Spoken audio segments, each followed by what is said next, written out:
Sezoni veror në mënyrë të përsëritur është dëshmuar si periudhë me sfida të shtuara për sistemin e menaxhimit emergjent nivel vendi.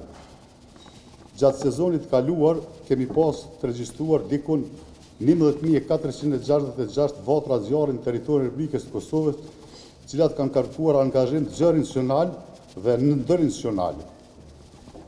Në menaxhimin e tyre kanë marrë pjesë njësitë profesionale të zjarrit dhe shpëtimit, Policia e Kosovës, Agjencia e Pyjeve, Forca e Sigurisë të Kosovës, si dhe institucionet komunale të tjera relevante.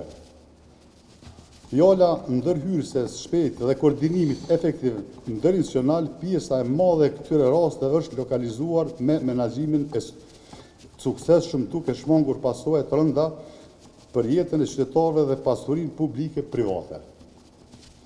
Megjithatë, duke theksuar se çdo incident i kësaj natyre do të përbën rrezik serioz dhe shkakton dëme të konsiderueshme në ekosistem, ekonomi dhe infrastrukturë, si dhe kërkon mobilizim të konsiderueshëm në resurset shtetërore.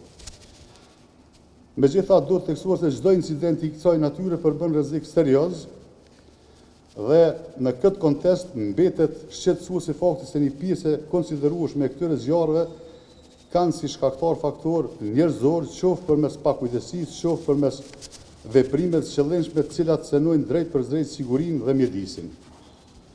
Në funksionin të parandalimit dhe funksionimit të kontrollit institucional, Agjencia e Menaxhimit të Emergjencave ka ndërmarrë masa shtesë operacionale dhe ka intensifikuar inspektimet e vazhdueshme në terren nga inspektorët e saj, të cilët veprojnë në koordinim ngushtë me institucionet relevante me qëllim të identifikimit të hershëm të rreziqeve dhe parandalimit të incidenteve.